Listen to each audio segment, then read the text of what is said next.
Hello and welcome to the Be Formless Flow Driven CEO podcast. I have from Rochester, Minnesota, where it's Wednesday and it's Thursday here in Melbourne, Australia. I have Mike Rolih. Welcome to the show, Mike. Thanks for having me. I'm really excited to be here and excited Yeah, to talk with you. me too, Mike. And I am truly loving that hat. I'm like, if I could come over into the screen and borrow it, I would absolutely borrow it because I just love your branding. I love your logo. It's Thank you. it's super cool. And so you're the founder and CEO of GoRout, which is a sports tech company behind a visual coach to player communication system. This is super intriguing and super fascinating.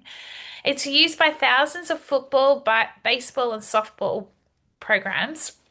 And GoRout pairs on field, and I'm doing these wearables. I don't have a wearable on right now, but with real-time playmaking software, so coaches can send secure instant calls from a tablet to a player's wrist displays. I am truly fascinated by this, Mike.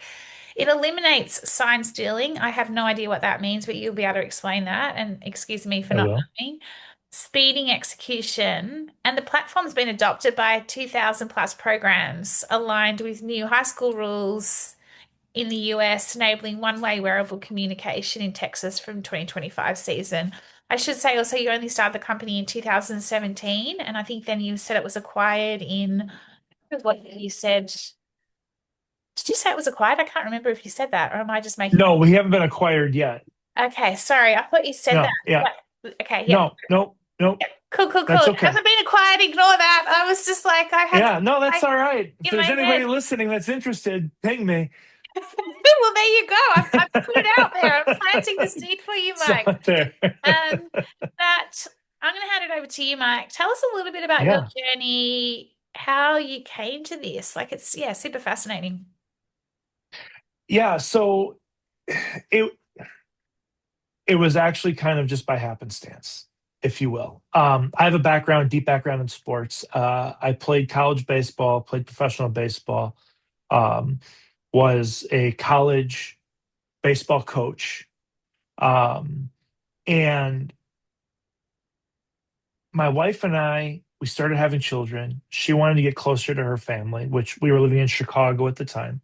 And she wanted to get closer to her family, moved up to Minnesota. And when I was a college coach, I had to go and get a grad degree. It was part of my responsibility as a coach. And so I had my undergrad, but I had to get into grad school, and I wasn't a great undergrad student. And by just the grace of God, one lowly professor had enough pity on me to let me into his grad program, and I got a computer science degree. So I kind of got bit by the tech bug at that point. And um, fast forward a bunch of years, we're living in Minnesota. A buddy of mine that I played high school football with was coaching at a local junior college, a 2-year school. He was coaching football. And I noticed that he was there, and I went out and watched them practice. And when I went out and watched them practice, the entire practice was going smooth. It was very, very clean until they got to the part of practice where they had to start to prepare to run the upcoming team that they're going to play, their reps, to try to give the players who are going to play on the field a similar look, right? Kind of like like kind of a walk through performance Yeah. type of thing, if you will. And they got to that part of practice, and the entire practice went chaotic. It was like a mess. People are running around with binders of paper, and people are screaming, and it was just like why nothing had evolved from 1995 when we were playing high school football to 2015. They were doing the Yeah, amazing. exact same thing, right? And you think about that, right? You think about Why has that not evolved? it. Yeah, if you took somebody back from today and you put them back in 1995, they'd be absolutely lost, right? There's no Google, there's no anything, right? You think about that. You Yeah, kind of, I haven't and thought so about that actually because I was in year 12. Like finishing was my last high school year in 1995 and had we didn't have any of this stuff.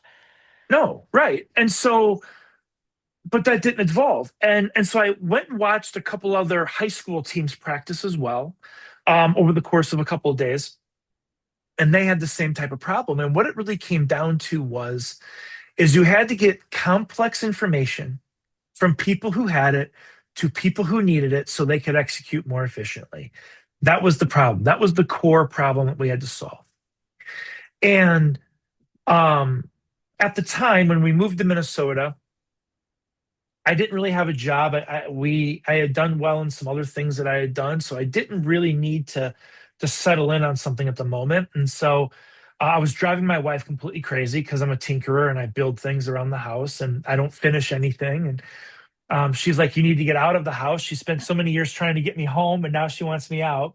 So I took a job actually driving limousine, and I was taking people from the world famous Mayo Clinic to the Minneapolis airport and back, basically just running You shuttles would back be and the forth. best driver. Like I'd have the best conversation with you in the limo. Like I could just But imagine.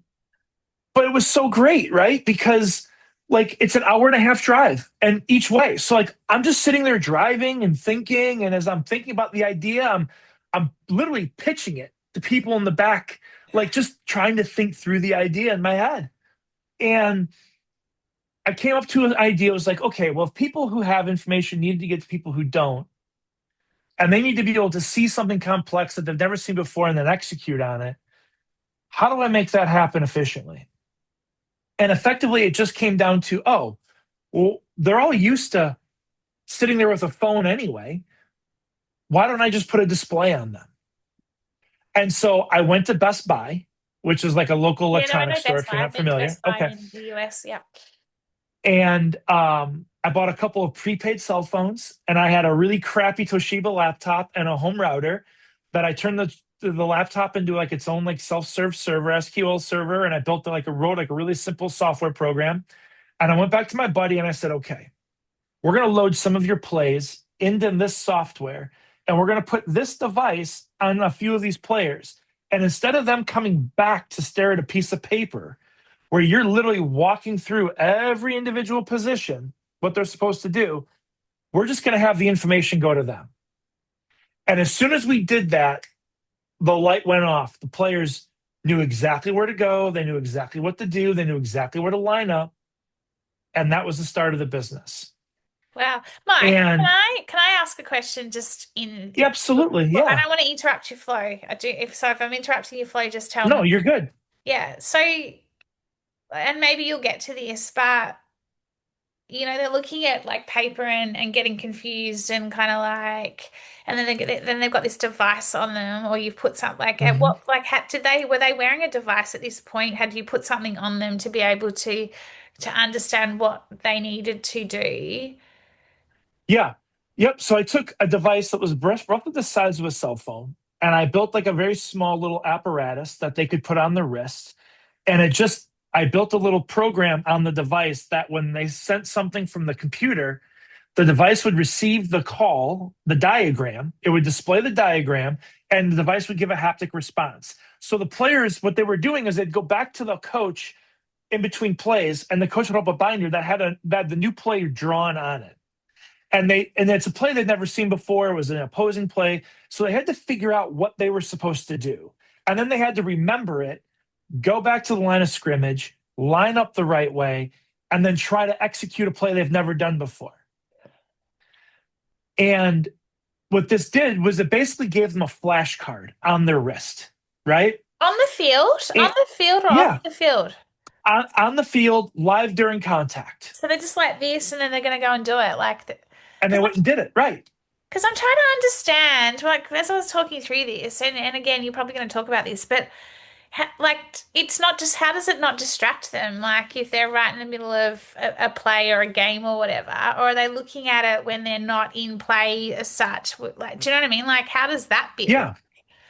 Yeah, so it's the great thing is that the way we did it initially and the way we still do it today is it's one way, right? There's no bilateral communication. So it's just from the coach to the player. So the device only does what the coach tells it to do when they're ready for it to do something. So the player doesn't really interact at all. Whatever shows up on the device is intended from the coach exactly for that player to see. So they get it before the play happens. And then when the play ends, the coach sends the next play. So in between the window of that 3 to 5 seconds where they're actually running a play, the device is just sitting there on, but it's not doing anything. So there's not distracting of any kind for the player to know that there's something different happening. Um, And because they get a haptic response, the player never even has to think about what the coach is sending because they just wait for it to vibrate. When it vibrates, they know they've got something new. They look at it, they see where they're supposed to go. It's literally like watching a bunch of trained robots. They all look down at the same time. They see where they're supposed to go. They move where they're supposed to be. The guy hikes the football and he took off and he would run his route or his blocking assignment. And it became, instead of this massive chaotic mess, it became a very coordinated, functional effort. It's almost like orchestrated, right? Like it's an Yes, like so precisely. the coach is Yeah, the conductor and then you've got this team that he's orchestrating from the field. Like, right. And so what we did was kind of an ancillary value of this became where they were trying to run a play a minute the old fashioned way where they're holding up something. Okay. In our way, they could run 3 plays in that same minute. So in that same part of practice, they were now starting able to get 3 times the output in the same practice window. So if you, as an opponent, don't use my system and you only get 10 plays in 10 minutes, and I'm using my system and I'm getting 30 plays in 10 minutes, over the course of a season, who's going to be better prepared to win more games? Our teams, on average, after the first season of using us, pick up a full win on the football side in from what they were the year before. Since we've started this business, we've had, I don't know, 400, 500 state championships, wow. national championships. I mean, it's incredible. And what was the biggest seminal moment of us finding that idea was one thing, What was it? but then it was identifying that idea, but then I had to figure out how to actually turn it into something. And so I was still driving limousine at the time because I now had a prototype and now I had a business to figure out. And one of the guys that I was used to drive was the former CEO at Motorola. And I was telling him about the idea and I asked him for business advice. And he said, whenever you get a prototype up and running and you feel good about it, give me a call. I'd love to see it. So I got to a point where we tested it enough. And the prototype still only worked about one every 3 times. Like this was shoddy development work, Funky. trust Yeah, me. yeah, yeah. I love it. But I called him up and I said, all right, I got a prototype. I'm ready for you to see it. And he goes, well, I'll be in Rochester in like 4 hours, 5 hours. And I'm like, oh, are you flying in?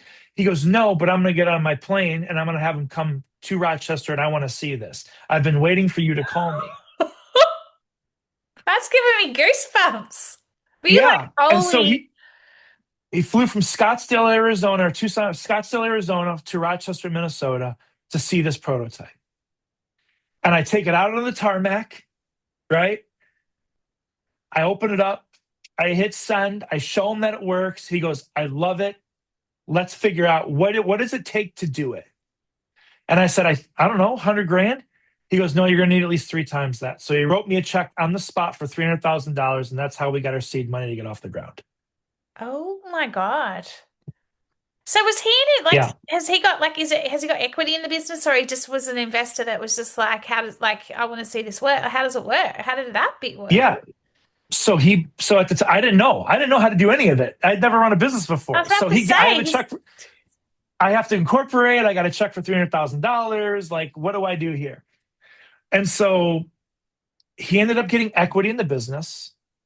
And 3 years after we got started, we were able to buy him out with a return. amazing.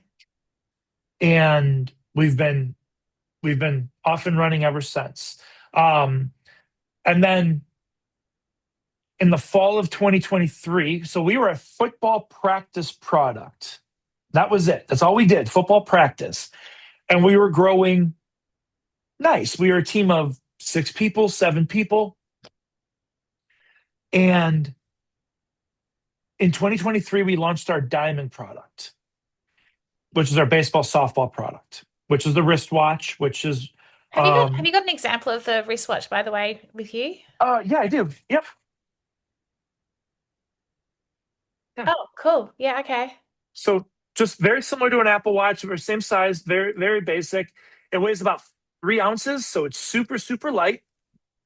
But it we launched our diamond product in August of 23, and since August of 23, our business has been growing by almost 300% a year.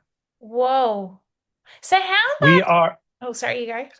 No, I was going to say that, yeah. So now we are now operating with more than 4,000 teams around the United I was about States to ask, that what's are using us massive? day in and day out. Um, we are we're EBITDA positive. We've hit all these milestones. We've got a team of 30 people full time that are operational in the organization. Um, we are signing what a lot of our competitors sign or would ship in a quarter or even a half a year. We're shipping in a month. We are now the world's largest coach to player communications company. Whoa. So Yeah. is there a big market? Like when you say competitors, is there like a big market in this space? Yeah, there is. You're looking at roughly, just in the United States alone, you're looking at about 24 million athletes that you can engage with in any given year. You're looking at a total addressable market worldwide of about 33 billion, but in the US, you're looking at about 4.5 billion. Wow. Gosh, what a story. Like, do Yeah. you ever anticipate, like, does your wife just go, like, does she just look back now and go, what the hell? Like, does she like get out of the house, you start limo driving, you come up with this, you've got this idea already, you don't know what you're doing. Like, you do know what you're doing, but you kind of like, you're doing research through the people you're talking to in a limousine. And next thing you know, you've just got this business that's just catapulted. She tells me all the time that I need to keep listening to what she tells me because she knows better. Right. So, like, it's certainly not played in my favor, but, I think what's really interesting, right, is every year is different. So every year it feels like the challenges we're addressing are bigger and they're more complex because we're as an organization we're bigger and we're more complex. And that's the fun of it. I think in my perspective is we're constantly iterating and building on product, right? We're in this crazy big feedback loop at all times. Um, And I very much believe in the 80-20 rule. Get it 80% of the way there, ship it, and have the 20% of the customers tell you how crappy it is. 60% of the customers tell you how much better it could be. 20% of the customers tell you how much they love it. And then somewhere in between, you start figuring out exactly what the product should end up being. And you maintain good retention and you keep growing and iterating, and that you stay in that feedback loop at all times and you never get stale. I think we're so many companies that are our stage now running the problems is they built one thing that worked really well and they kind of stop at that. Yeah. And we're trying to be very, very methodical in what we build, but we don't build surface level. And what I mean by that is that right now we're in really three sports: football, baseball, softball. We've got two products in football, one product in baseball and softball. We could easily expand to other sports, but we're making a conscious decision not to because we want to be able to go deeper vertically Yeah. in the sports that we're Yeah. operational in. We want to be subject matter experts from the highest level to the lowest youth level. We want to know the pain points for every user in between and solve them before we go to the next thing Yeah. because we truly think that's where success really lies. Yeah. I couldn't agree more. Tell me a little bit about the player coach and I guess also just but then also the team when they're on the field. Um, Mhm. and they've obviously got this communication coming through directly from the coach. If we think about flow state where, everything's effortless, like we're focused, we're deeply immersed in it. Sport is Mhm. the ultimate when it comes to this. Like, from your own experience in sport, etc., are Yeah. you noticing a significant difference even when you're watching the sport when they're wearing these wearables? Like if you did a before and after. What do you think? Yeah. What do you see as the biggest advantages in having the wearable? So I think there's a handful. One, it's the simplification and streamlining of information is Communication. core number one. It really is. We talked a little bit about sign stealing earlier, and you said you didn't really know what it was, right? Well, it's like okay, it's like if you're if I'm an opponent, if we're playing a game and I'm taking my direction from somebody that's not on the field, whether that's a coach or somebody on the sideline. They have to signal in something to me to tell me to do something, right? That can be a piece of paper, it can be a poster board, it can be a series of hand gestures, whatever. Well, somebody on my if we were playing and you were giving all these signals, coming up to our game, I would designate somebody on my coaching staff to exclusively watch you and then write down everything that you did and then what play was run. And over the course of the game, I can start to decipher what your signals mean in relation to the play. So if I know that before you do it, I can tell my team what to do to counteract that to make you less successful. Mm, Okay. When you're sending that in through a digital component, right? A play's coming in through a watch or a wearable. There's no more of those hand gestures. There's no more of those signs. So now I can't tell what button you're hitting or where you're touching on a tablet or on a phone. And so now there's none of that sign stealing. And where that got it. so now the display shows up and it tells me what I'm supposed to do. But a lot of times communication and those signals break down because week to week you change what those signals mean because of what we just discussed. Mm, You're on tape, you're on film. I'm watching film of your signals, trying to decipher what they are before we even get to the game. mm. So now I change all those signals week to week, right? So now we're playing that cat and mouse game. Well, this eliminates all of that.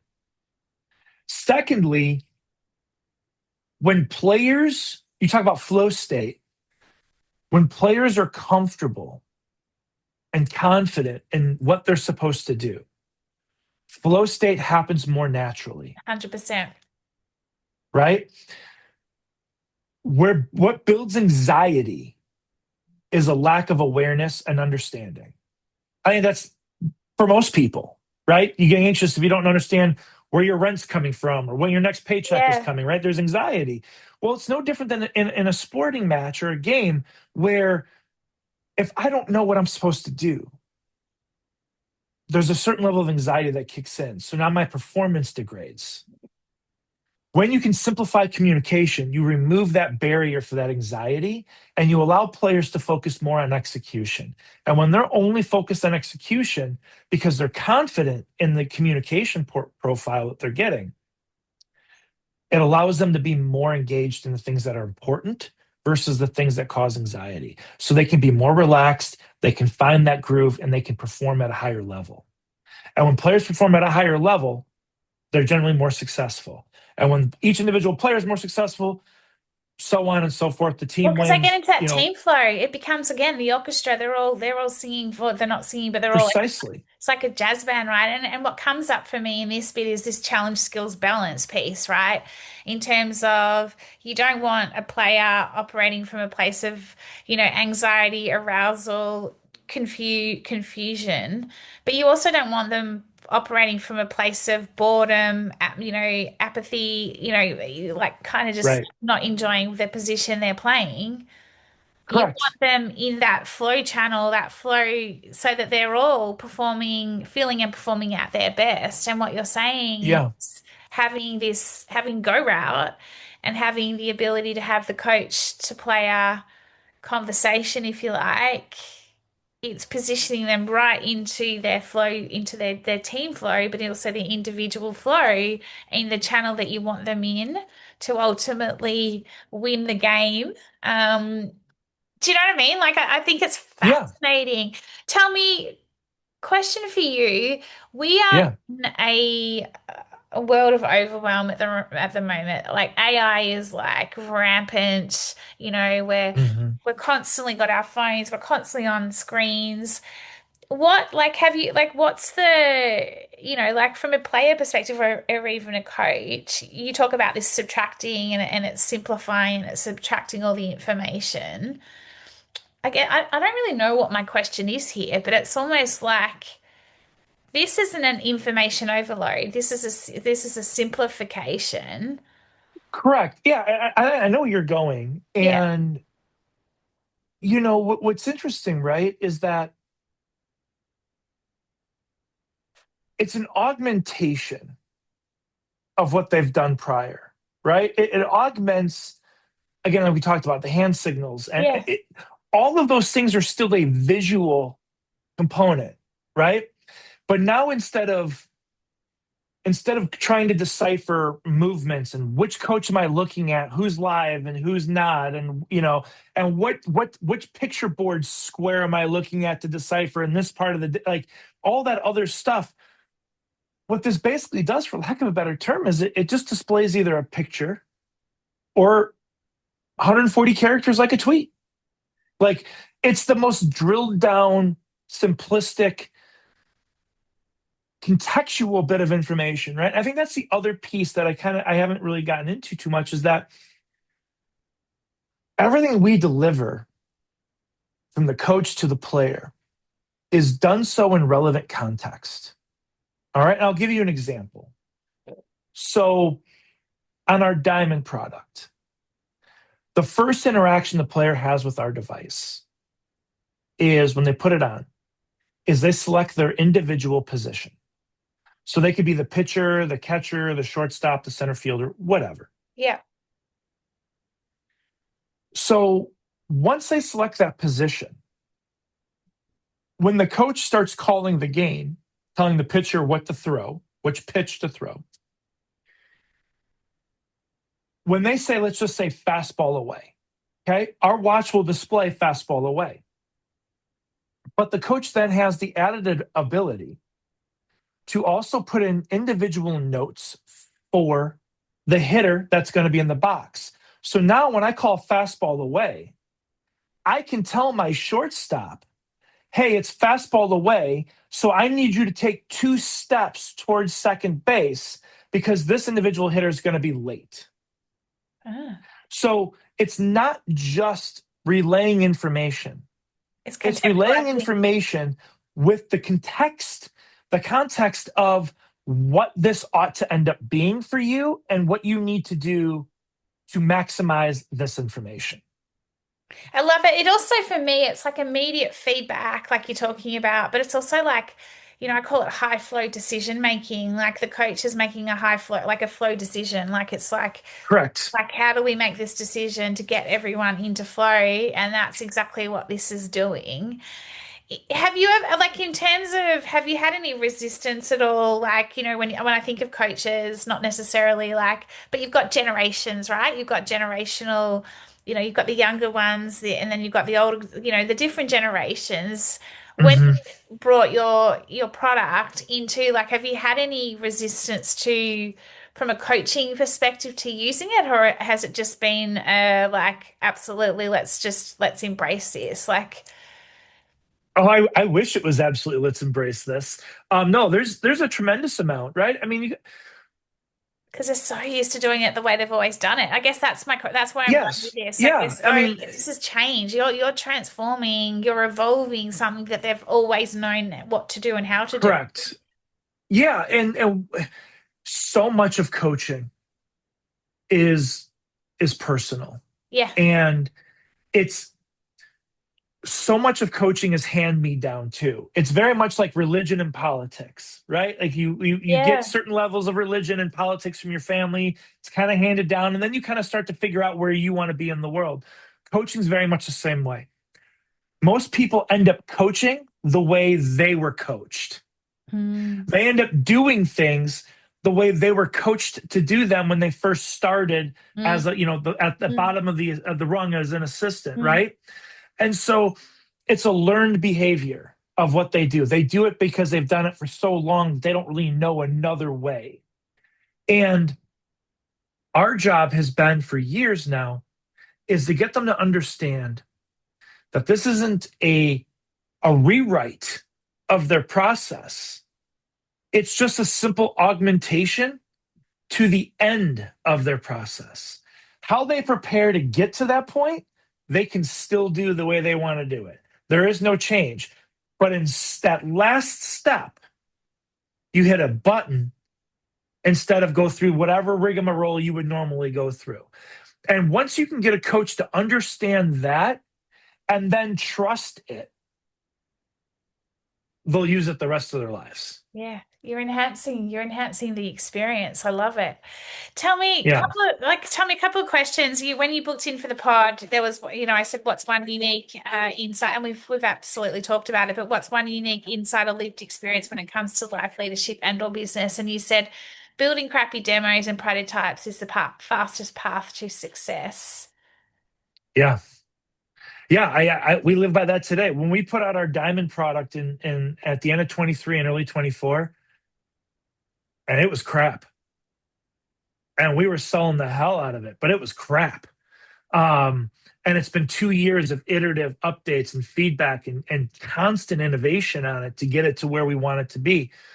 And there's risk in doing that, right? Because when you ship things that aren't great right away, um, you get kicked a lot for it. And it's, maybe it does set you back a little bit in potentially the market because you get a little bit of a bad feel for it.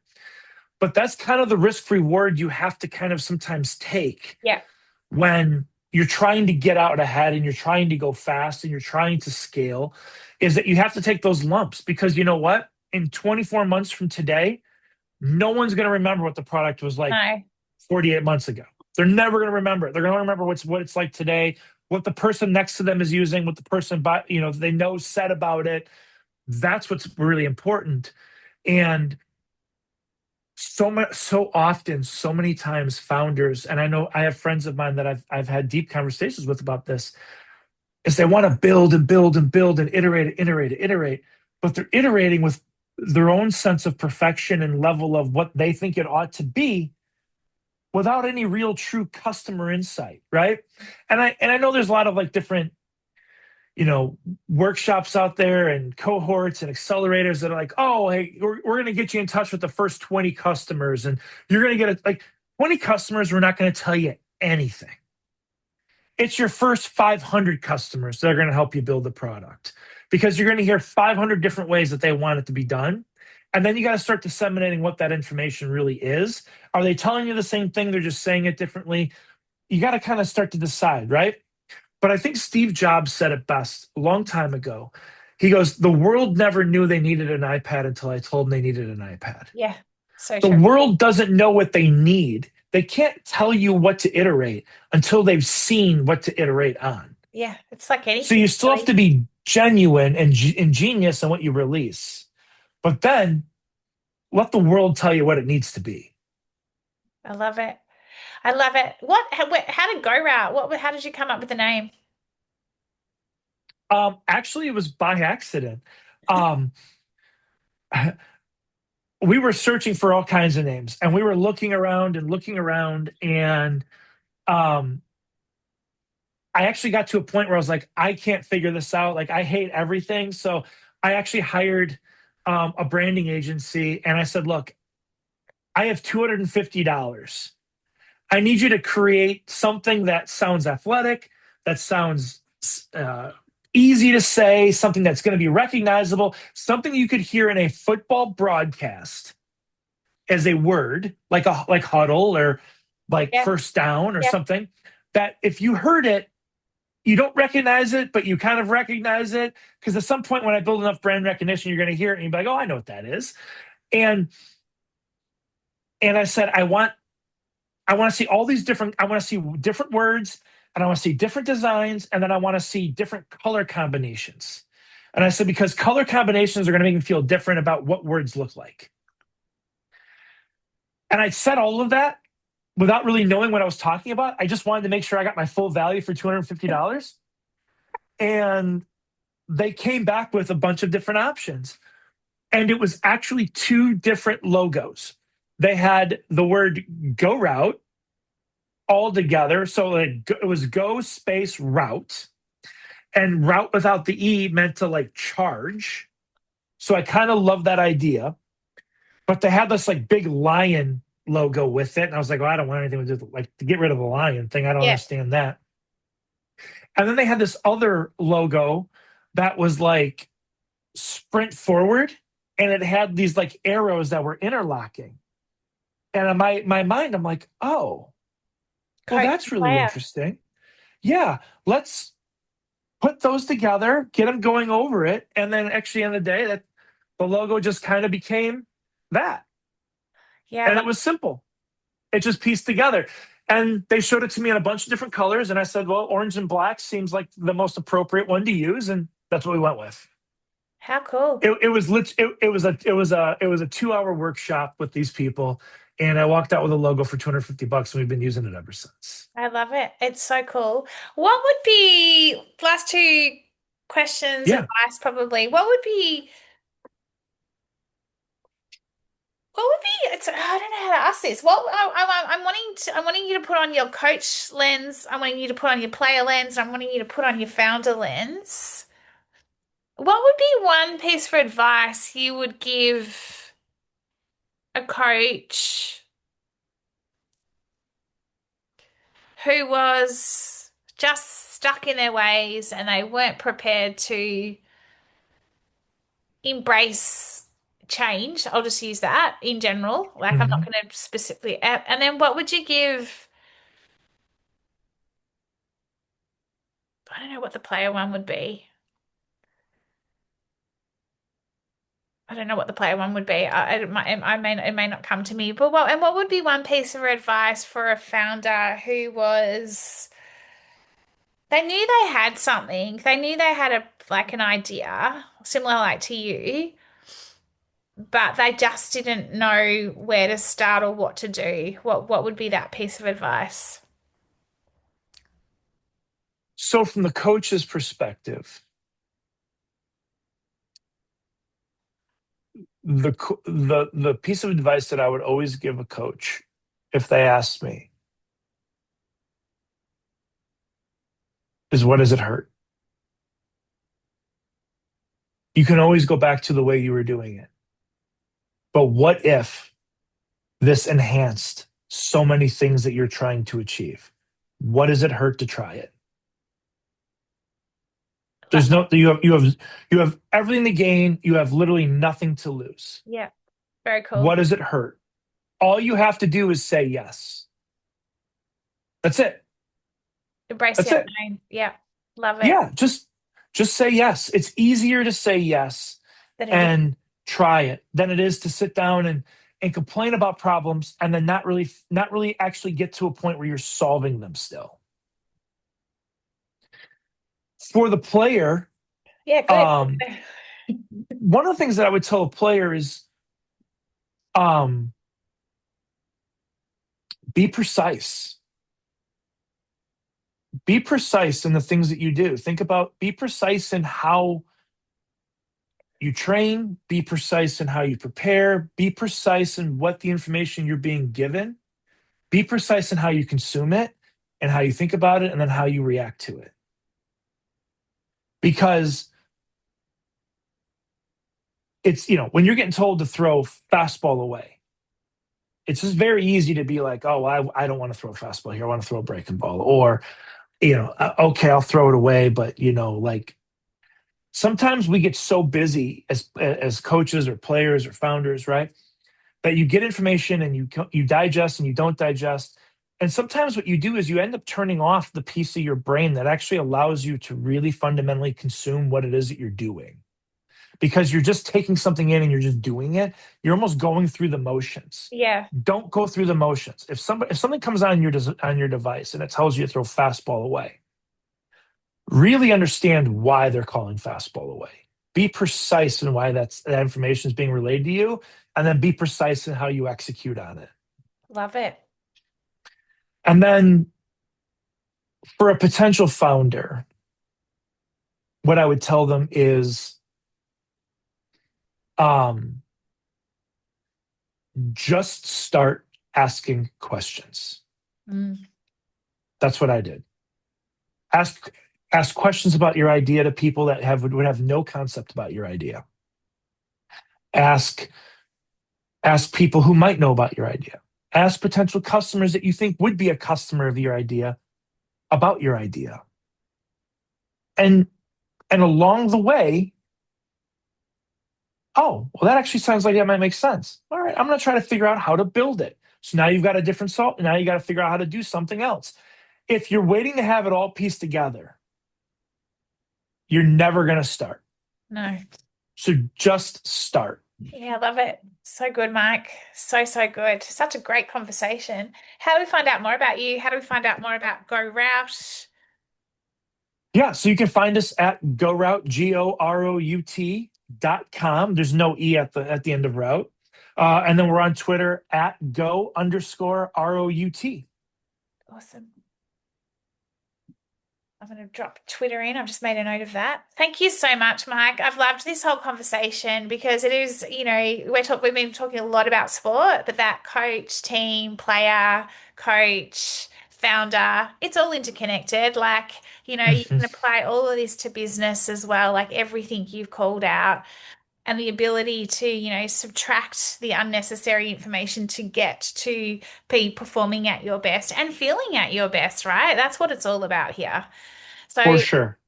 I'm wishing you all the success in the world. You've achieved so much already, and maybe we'll chat again in no who knows 12 months time, and Go Route might be global, like in terms of beyond just the America. That's probably or are you already global? Yeah, so we're in 4 other countries Okay, foreign right countries. now. Well, there you go. Yeah. That's incredible. World domination. I love it. Slowly but surely. Thank you so much, Mike. I've really enjoyed our chat, and have a great evening. Yeah, thank you so much. Really appreciate it. And thank you.